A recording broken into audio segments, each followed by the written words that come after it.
Hello and welcome to News Central Now. I'm Mazino Appeal. The top stories this hour. President Tinubu directs 47 ministers to showcase achievements. Chad junta leader to be sworn in as elected president. And Tunisian pundits handed 1-year prison sentence. Details shortly.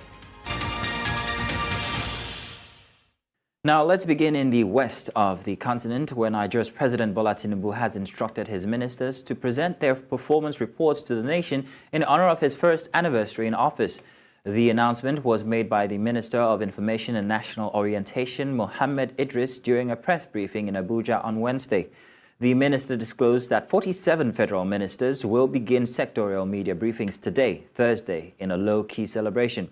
During the opening of a 3-day cabinet retreat on November 1st, 2023, President Tinubu emphasized that ministers would retain their positions based on quarterly performance reviews. The retreat included ministers, presidential aides, permanent secretaries, and top government officials. On January 24, 2024, the Central Delivery Coordination Unit, responsible for the assessment, trained at least 140 officials to monitor and evaluate the performance of federal ministries, departments, and agencies ahead of the quarterly reviews. In a related development, Nigeria's federal government says that the May 29th anniversary celebration will be marked low-key by government. This was during a world press briefing in the nation's capital, Abuja, where the secretaries of the government of the federation expressed the commitment of President Bola Tinubu to tackling the challenges affecting citizens. Amadine Uyi reports. In attendance were senior officials from the office of the Secretary to the Government of the Federation and some cabinet ministers. The world press briefing was expected to highlight several key plans for the first year anniversary of the current government, among several issues. This press briefing is actually designed to set the tone for the sectoral briefings that we are going to be having from tomorrow. Initially, we wanted to have them happen today, but we have now realigned them for better efficiency. This event is purposed to render accountability to Nigerians by promoting the accomplishments of the present administration in its first year in office and to reassure our citizens that government shall remain focused and committed to the implementation of the renewed hope agenda for positive impact on the socio-economic life of Nigerians. The Secretary to the Government of the Federation says that the last few months has shown the commitment of the President to meeting the yearnings of citizens. The first year in office of the President has been testimony of sorts and goes to show the unwavering commitment and resilience of this administration towards serving the Nigerian people with diligence, integrity, and dedication. He says that despite challenges met on ground, President Bola Tinubu is working round the clock to tackle the challenges. Despite the daunting challenges from all angles, President Tinubu has maintained his calm and demonstrated exemplary leadership qualities, thereby guiding our nation with vision and foresight. The Minister of Information and National Orientation also revealed that the celebration will be marked low-key. Consistent again with the general principle and the policy of the President, President Bola Tinubu, the anniversary, that the 1-year anniversary body is going to be one that is low-key, and that is why emphasis is going to be placed only on sectoral briefings. In Abuja for News Central, I am Amadine Uyi. The Lagos State Commissioner for Health, Professor Akin Abayomi, and the Special Advisor to the Governor on Health, Dr. Mrs. Kemi Ogunyemi, have provided accounts of stewardship and briefed the press on the achievements, programs, and projects of the ministry over the past year. News Central's Bettina Nweli reports. According to the Commissioner for Information and Strategy, Gbenga Omotosho, the government decided to resuscitate the annual event 3 years after it was suspended to sensitize Lagosians on some projects Governor Babajide Sanwo-Olu had done since he returned for his second term in office. A key component of modernizing efforts is our focus on ecologically sustainable and low-maintenance infrastructure. The blueprint for medical infrastructure transformation, which is near completion, incorporates design elements of renewable energy, improved functionality, and ease of maintenance, which aims to significantly improve efficiency and comfort and reduce the cost of operations. For quite some time, the matter of government transparency has been an issue, hence the need to show working and keep the citizenry up to date. The national target for primary healthcare distribution is 1 primary healthcare per ward, and we are committed to meeting this standard. In this regard, and as a first step, we have commenced the construction of 4 brand new prototype primary healthcare centers in Iworo, Ikare, Idafa, and Ogunfoye. We are also preparing 5 more sites at Ogba, Ojodu, Owutu, Ikorodu, Igbado, Okeogbe, and Agbowa for brand new flagship PHC prototypes. Health is wealth, and while the Health Ministry has put in tremendous work, there's still room for more to be done. In Lagos, for News Central, Bettina Nwili. In the meantime, organized labor on Wednesday reduced its demand for an improved new minimum wage from an initial 615,000 naira to 497,000 naira after an agreement could not be reached at the tripartite committee meeting on Tuesday. The Deputy President of Nigeria Labour Congress Political Commission, Professor Theophilus Nubaku, disclosed this on Wednesday. Nubaku said that the Labour team was compelled to reduce its demand to ensure the federal government meets up with the arrangement. He, however, expressed concern that despite their shifting ground, the federal government is stalling the negotiation process.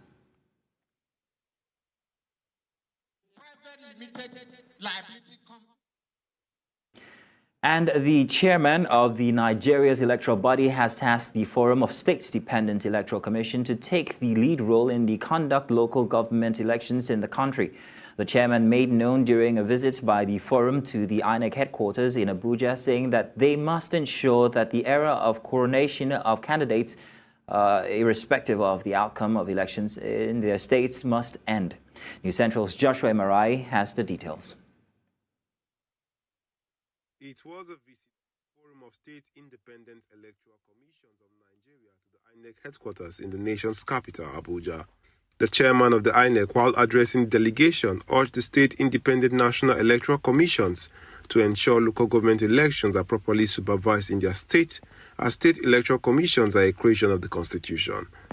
He asked the state's electoral commissioners to end the alleged coronation of candidates by their governors, saying they must ensure that the electoral processes in their domains are free and fair. Unfortunately, the conduct of local government elections in virtually all the states of the Federation has become mere coronation of candidates of the ruling parties. It is time to stop the coronation and conduct proper elections. State governors should allow the state independent electoral commissions to have greater capacity for independent action. Many of the state electoral commissions have no functional offices in the local government areas in their states and cannot recruit their own permanent staff. In some states, the state electoral commissions are either not properly constituted, have no security of tenure, or their critical functions have been taken over by government officials. The forum also urged the Commission to revisit and review the Memorandum of Understanding between the two electoral bodies and to reconstitute a joint committee as mandated by the memorandum. The Forum and INEC have a long-standing MOU, which has propelled our relationship. However, it is our ardent belief that the MOU needs urgent review. We request that the committee be reconstituted to give it more impetus and new direction towards achieving the core objectives of conducting free, fair, and credible elections at all levels. There is the dire need to develop a new strategic work plan for support to CX. The Independent National Electoral Commission is insisting that it is the duty of state electoral commissions to conduct local government elections. INEC says that the successful conduct of local government elections is crucial to the growth of Nigeria's democracy. In Abuja for News Central, I am Joshua Imarai. Nigeria's Senate says it will investigate the circumstances surrounding the recent oil pipeline explosion in Yenogwa, the Bayelsa state capital, south Nigeria. The incident was raised on the floor of the Senate by Member of Parliament Benson Koboe, who says that many residents living within the vicinity of the explosions have been affected. News Central's Emmanuel Bugudu reports. Nigeria's oil-rich Bayelsa state has once again come under the spotlight. This time at the Senate, following the resumption of plenary, where the recent pipeline explosion, which affected some communities and caused a massive fire, was discussed by the lawmakers. Alarmed that there were huge explosions from a crude oil pipeline on Tuesday, the 14th of May, resulting in an inferno in the vicinity of the gas facility, and this constituted a threat to the safety of the facility. Some members of parliament called for urgent measures to be put in place to prevent recurrence and provide for those who were affected by the explosion. We'll have to, maybe the committees, relevant committees, will have to conduct an inquiry, not the executive, because we don't believe that the executive understands the challenges that our people have been suffering all these years.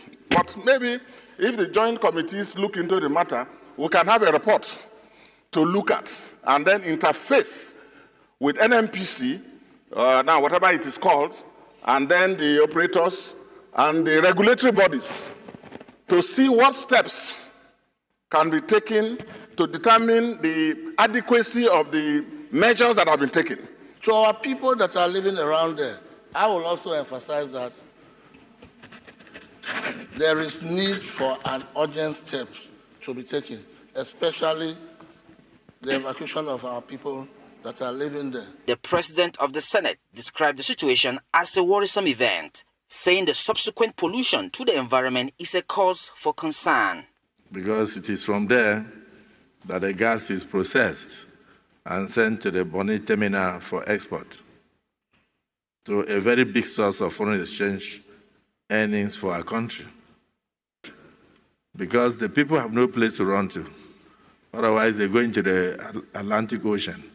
The Senate called on relevant federal agencies to quickly provide aid to the affected victims. In Abuja for News Central, I am Emmanuel Bagudu. The Town Hall series by News Central, focused on highlighting the uncovering stories in Nigeria and outside the country, is intensifying yet another story. Early on Wednesday, News Central hosted a town hall meeting in Okoma community, Delta State, Nigeria, to address the devastating March 2024 incident.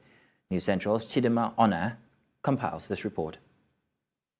The tragic events in Okoma, Delta State on March 14 continue to cast a long shadow. What began as a peacemaking mission by the Nigerian army in a land dispute turned into a deadly clash. Allegations of involvement by Okama militants have been made, but the community strongly denies them. Facing a difficult situation, residents are desperate for answers. Since on the 14th to date, when the people flee into the forest, there's a big suffering upon my people. There's no food to eat, no water to drink, nowhere to sleep. That is the reason why, if you check some of the paper that we sent to our senator and the House of Rep, the people that died in Okama is listed there. In the forest, we lost about 15 persons in the forest because of some of them mosquito bite, snake bite, lack of no food to eat. The children, most of the children, through fever, different sickness. I watch this shirt because nothing day. We dey bush, nothing to shop. Food not there. Children they sick. We serve they sick. Our children they suffer for hungry. Inside bush we there, we not see anything. We dey fall at this maggot tree. Now we they bring maggot with the shop. So that was not the belly for us. So our people now, many of them died throw away. Men and women, children, they never see some. Some see they say, but what they vote that self will not know self. So we see they find that today, we never see them. Reprisal attack is not accepted. If this issue was done, what we expected was an investigation into this issue. Find the culprits, bring them to book, and let them face the law. In the aftermath, the military's response to the killings in Okoma raised concerns about excessive force. These events have sparked national outrage. We have filed 2 suits on our side challenging the action of the military in Okoma. We are also telling the court to interpret to us if there is a law in Nigeria which states that when a soldier is killed, then the answer, the thing the government ought to do is to go and destroy the community. The matter is lying before the Federal High Court Warri, and on the 4th of June, we are going to hear from the court. I'm asking the governor of Delta State, the president of the Federal Republic of Nigeria, to see this child that I'm carrying as an example of the suffering in this land and will come there to their aid. This is a humanitarian situation, and we need everybody to come round. New Central's town hall meeting brought together stakeholders to address the root causes of the conflict. New Central will continue to amplify the voices of Okoma community and advocate urgent humanitarian assistance. We're going to break now, and when we get back, more news inside the hour.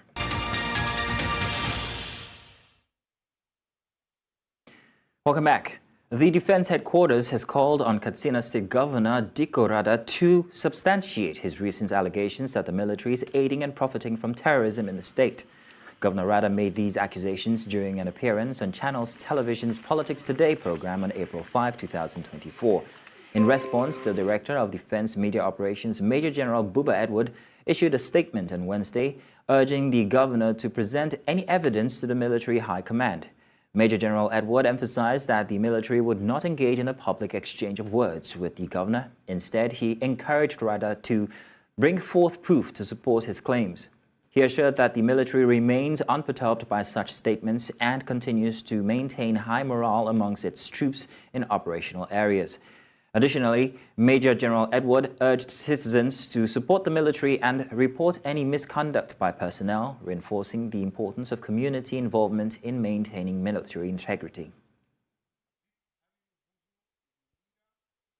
In a bid to enhance food security and promote sustainable agricultural practices, the Food and Agriculture Organization of the United Nations has organized a training for farmers in northeast region of Nigeria. The Train the Trainers workshop focuses on alternative feed or fodder production methods with farmers from Borno, Adamawa and Taraba states in attendance. News Central's Umaru Kirawa completes this report. During the training, the Food and Agriculture Organization of the United Nations advocated the importance of intercropping pastures with the regular crops. This method is said to help provide additional sources of animal feeds, among others, which is important in the region. The trainers, you'll get the knowledge which you will help to transfer to the farmers. And then the farmers will receive pasture seeds from FAO, and these will include grass seeds, the legume seeds, and seed for hydroponic production. Under the irrigated plateau, right now we have 10 hectares of land where a high-powered solar system would overhead tanks, not one, not two, about 19 of them. The training aimed to equip local agricultural extension workers and lead farmers with the knowledge and skills to train other farmers in their communities on these alternative feed production techniques. We will be engaging in more of such train the trainer. We will let people know the basic knowledge so that they can be self-sufficient. So when these people are being trained how to produce pasture and how to keep going into dairy and beef, then they will extend it to the rest of the people. Whatever being produced is being kept at the milk collection center. Then there is market. The excess will be taken over by the government for yogurt and other production at Maiduguri dairy plant. We will ensure that at least 12 will be ladies.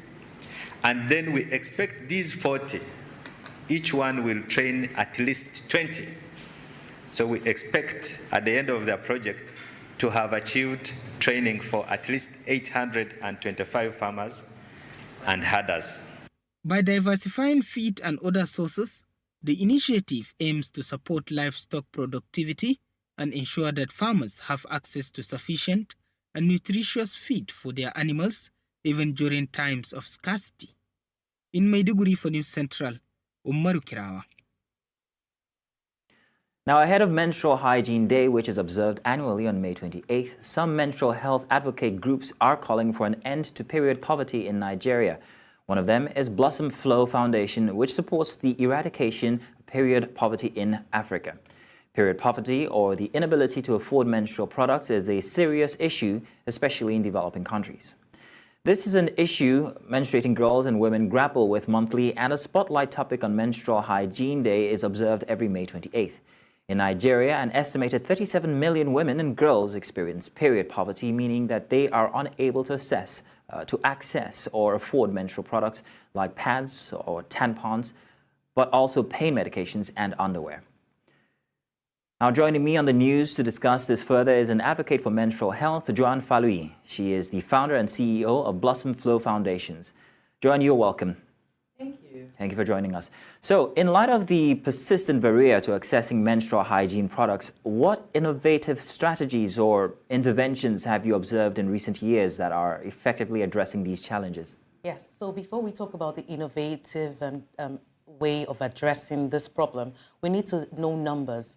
We have a quarter of the world population that are seeing their period as we speak, and 668 million that do not have access to clean water, and 3.7 million of those number, or 2.7 million, I beg your pardon, do not have access to sanitary conditions. So you can imagine the difficulty already for a woman or a girl to be able to overcome or manage what is a normal situation. Now we have issues like resolvable. A lot of NGOs and people have actually come up with things to resolve these issues by giving sanitary pad, like my foundation does, some reusable pads. Then we also have educating people in schools, in public setting, teaching them to learn how to manage their period situation, and also, importantly, educating our men and the boys and community. You know, in Africa, we have a lot of community learning. So we have a lot of community people. The women have taken out their own private time to educate their neighbors, and a little bit of community center education as well. Then we're in the social media age where we have access to telephones, messages, and internet. There are a lot of resources on the internet. But the question is it enough? It's never enough. Good question there. And you did say educating the men is important. I want to also testify to that it was anathema for us to know about these things growing up as a boy in the 80s. But can you speak to the importance of not only providing access to menstrual products, but also ensuring access to private and hygienic spaces for managing periods, particularly in resource-constrained settings or areas? Yes, that is a very important thing to really discuss about. A lot of these ladies need privacy. And in Nigeria, I can speak, we do not have enough private spaces for our ladies who need to change their sanitary towel in case they have any slight accidents or just to change.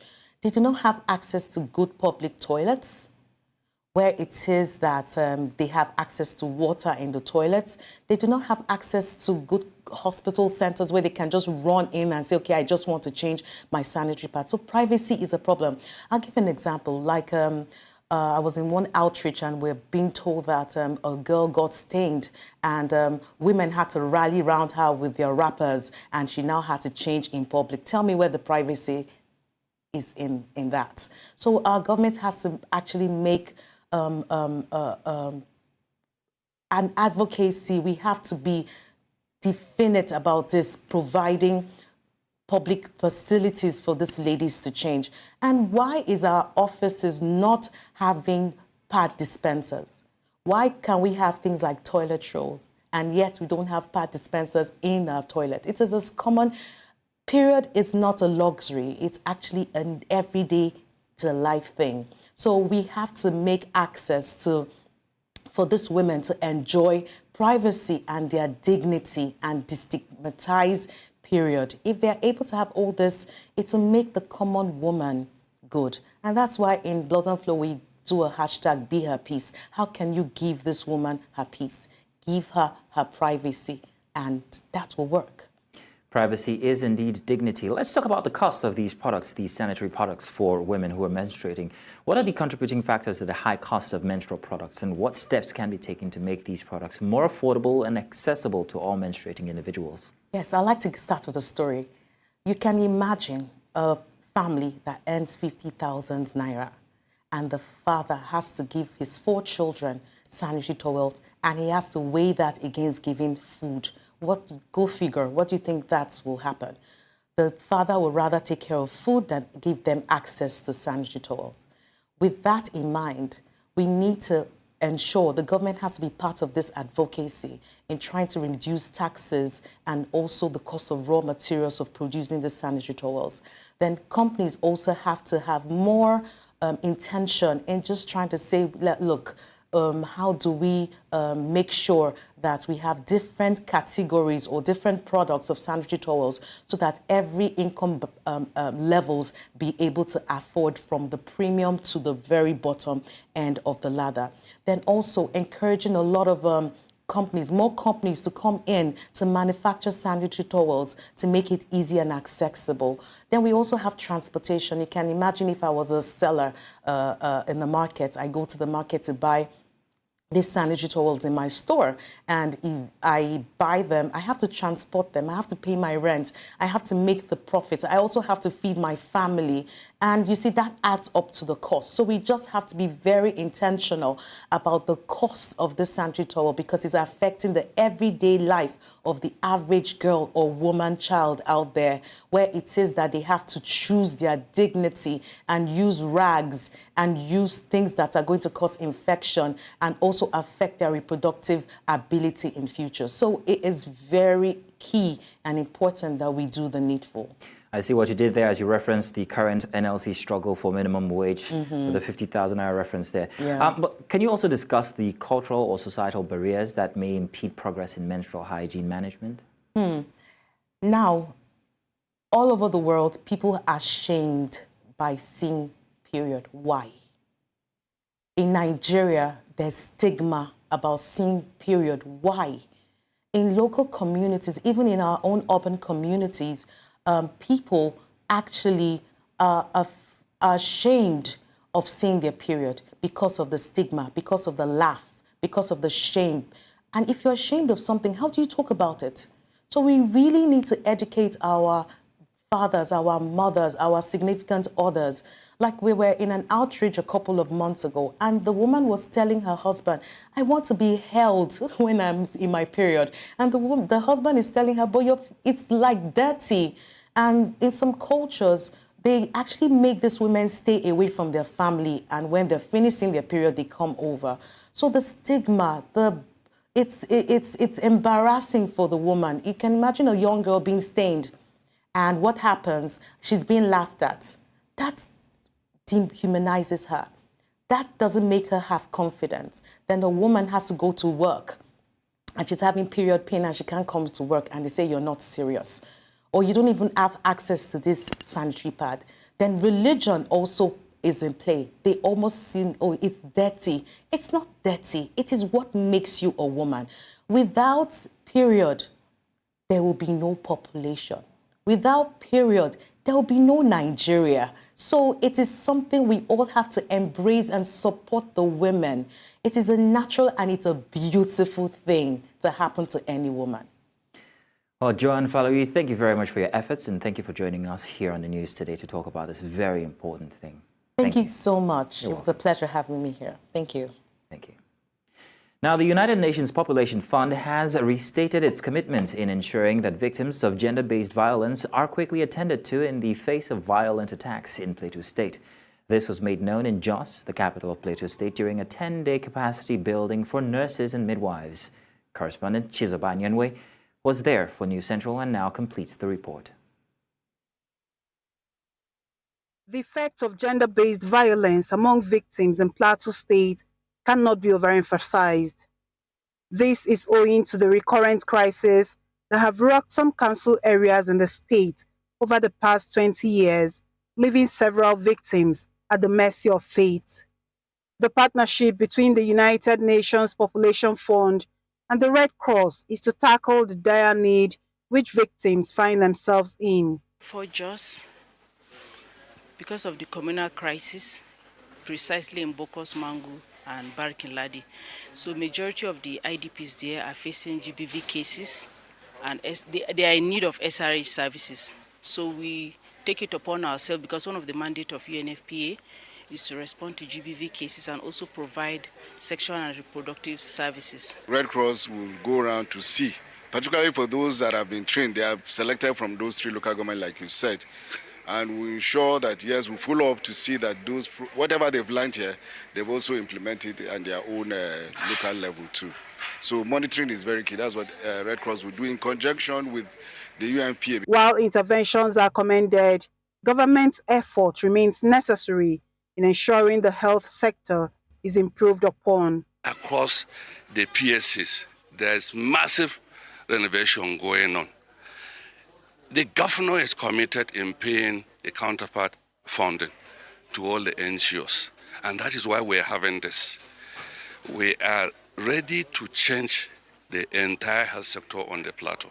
The impact of this training is of great importance to these health workers for the benefit of humanity. Once we are plenty in the field with this type of knowledge in our minds, we are quite sure that our women will be saved. Our children will be saved, and we will reduce the death of our women once they are pregnant and the children also. So this training is going to help us how to manage the victims, how to manage the crisis victim and those that have been displaced. Because if they are not managed properly, definitely they are going to be affected. Strengthening the health system to respond to basic reproductive, maternal and child health during emergencies is the theme for the 10-day program, with participants expected to maximize the capacity development workshop. In Jos for News Central, Chizoba Anyowe. Coming up, around 20 people killed by armed bandits.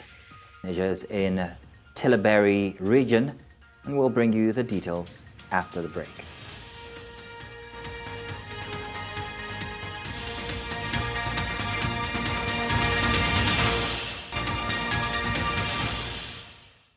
Welcome back. Still in the west, armed bandits have killed around 20 people in a village in Niger's volatile Tilaberi region earlier this week. According to public radio reports, this was on Wednesday.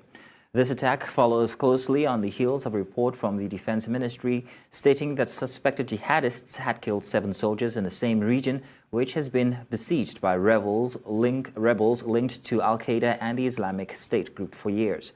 Following the attack, Niger's military leader Abdurrahman Tiani has directed Youth Minister and government spokesman Abdurrahman Amadou to express compassion of the Nigerian people and present condolence to the victims' families. The Tilaberi region, part of the unstable 3 border areas between Niger, Mali and Burkina Faso, has long been a hotspot for insurgent attacks despite a substantial deployment of anti-jihadist forces.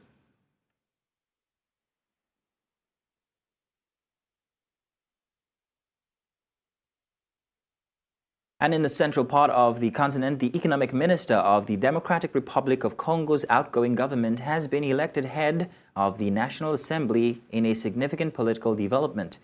This election comes just 3 days after an attack on his home, which officials have described as an attempt coup. Vital Kamerhe emerged as the sole candidate for the position, making his election during an open session of the Assembly a formality. Out of 407 votes, he secured all but 36 invalid or blank ballots. In his inaugural speech, he condemned the recent attack on his residence, describing it as an incursion of an identified heavily armed commando group that aims to destabilize the republic's institutions. Amid a serious security crisis in the eastern part of the country, where M23 rebels have taken control of significant territory, Kamehi pledged to prioritize security and improve the living conditions of the Congolese people.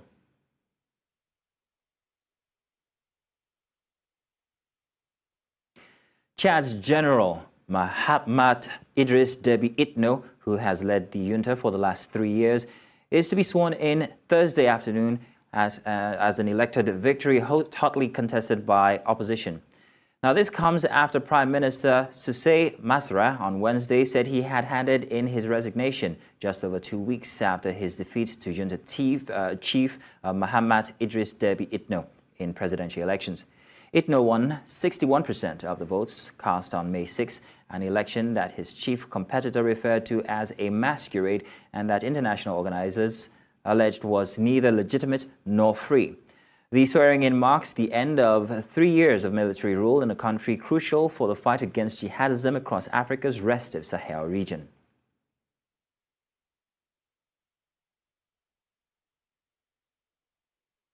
Now to the north of the continent, a Tunisian court sentenced 2 TV hosts to 1-year prison terms on Wednesday for spreading false news and defaming others, following their critical comments made online in the media. Broadcaster Boren Bassey and political commentator Murad Zagidi were arrested earlier this month under Decree 54, a 2022 law that critics argue is being used to suppress political dissent.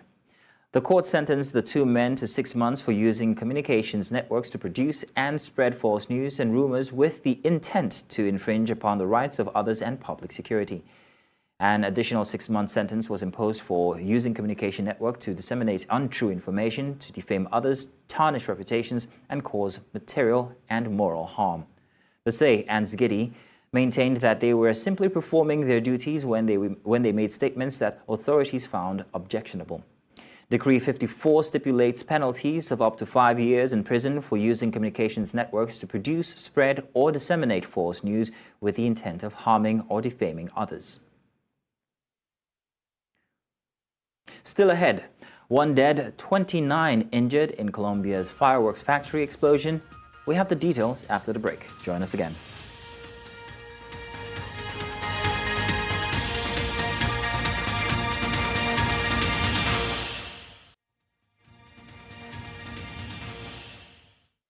At least 1 person died and 29 others were injured after an explosion at a gunpowder and fireworks factory at Pirotecnica El Vacuaro in a community near Colombia's capital, Bogotá.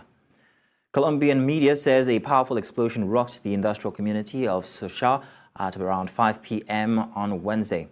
According to Sochaux Mayor Juan Sanchez Perico via X, the casualties have been taken to 4 hospitals and adds that the reason for the explosion is yet unknown. Ecuador's government declared a state of emergency in nearly a third of its provinces after a surge in violence amidst the government's ongoing war on drug gangs. According to a government decree, the measure, which allows for the deployment of soldiers in the streets, was announced on Thursday for 60 days for 7 of its country's 24 provinces. The states of Guayas, El Oro, Santa Elena, Manabi, Los Rios, Combios, and Orellana have seen a recent increase in acts of systemic violence perpetrated by organized violent groups, terrorist organizations, and non-state individuals, according to the decree. Por eso, hoy presentamos un estado de excepción focalizado en las provincias que más necesitan que las Fuerzas Armadas y la Policía Nacional tengan libertad de acción. Para ganar en esta segunda etapa de la guerra, necesitamos que se permita actuar a los militares. Que los delincuentes y terroristas que se amparan y se burlan de las fuerzas del orden y la justicia en su derecho a la inviolabilidad del domicilio, sepan que lo van a perder. Las bandas criminales ante la ofensiva militar se han resguardado y atrincherado en 7 provincias: Los Ríos, Guayas, Santa Elena, Manabí, El Oro, Sucumbíos y Orellana. Compromiso de que no nos arrebatarán la paz. No vamos a perder lo que hemos ganado. China on Thursday encircled Taiwan with naval vessels and military aircrafts in war games aimed to punish the self-ruled island after its new president vowed to defend democracy. The 2 days of drills are part of an escalating campaign of intimidation by China that has seen it carry out a series of large-scale military exercises around Taiwan in recent years. China's military say that the drills are a latest show of force in a strong punishment for the separatist act of Taiwan Dependence Forces.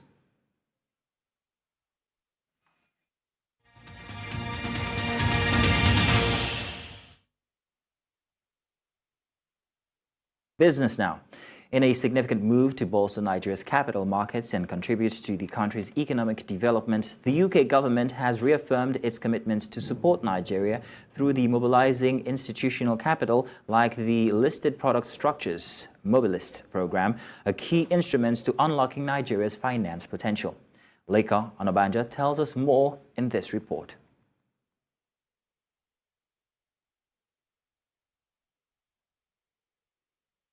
Requires an additional $194 billion annually to meet the Sustainable Development Goals by the year 2030, particularly in unlocking the Nigerian economy. Bridging this gap necessitates mobilizing private investment on a large scale and fostering enhanced collaboration among capital market stakeholders. This support is part of a much wider range of support that the UK government gives to Nigeria. That range of support includes activities in health and education, which are direct support to the SDGs. We have a wide range of instruments and activities that support economic development in Nigeria. The purpose of this one is to encourage more investment in the capital markets, which puts more money into the system, and that money can then be used in ways that support the SDGs and supports development that's climate friendly. To this cause, the Mobilist program, an initiative of the UK government, is being extended to form a strong foundation for collaboration within the country's financial sectors by enabling large-scale private capital mobilization. The UK government and Mobilist sees great opportunity in Nigeria. Nigeria is a large and important market in Africa with a high degree of sophistication in its capital markets and an excellent platform in the NGX as a public listed market.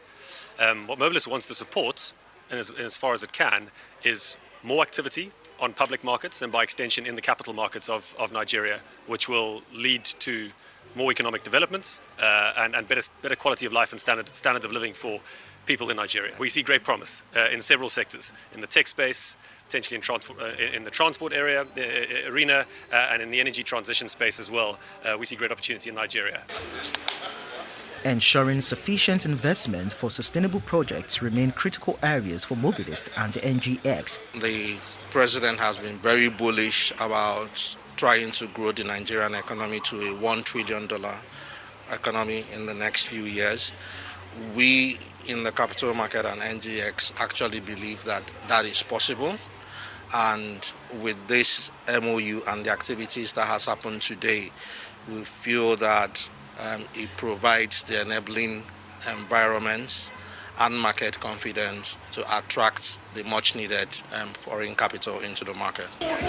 As discussions center around exploring opportunities to overcoming investment barriers, the Mobilist program is regarded as a critical support tool in providing equity investment, technical assistance, and policy advocacy to address development and climate challenges in Nigeria. In Lagos for News Central, Leka Onobanja.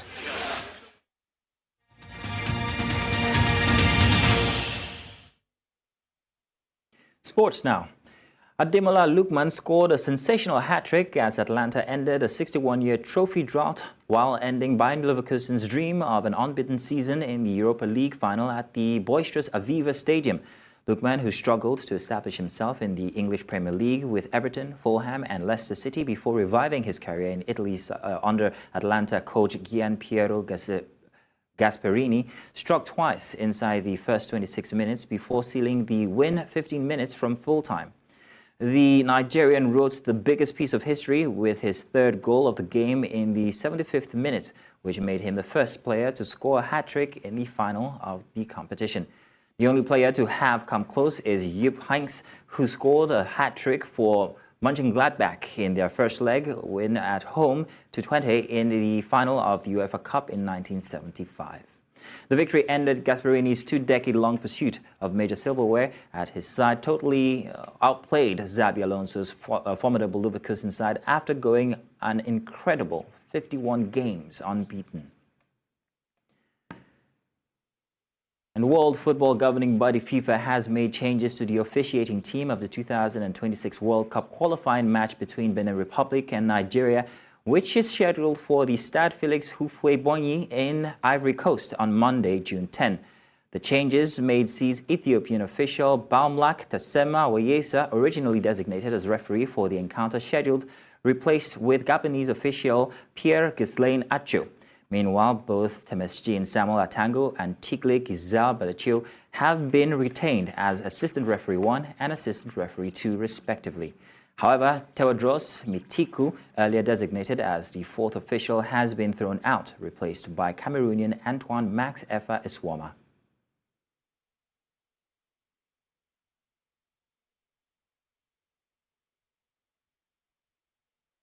And that's all the news this hour. But before we go, let's take a look at some of the major stories from earlier.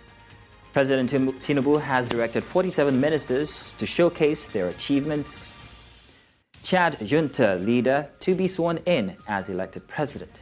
And we also told you that Tunisian pundits have been handed 1-year prison sentences. You can send your eyewitness reports to the WhatsApp number on your screen currently. And do follow us on social media. We are at News Central TV.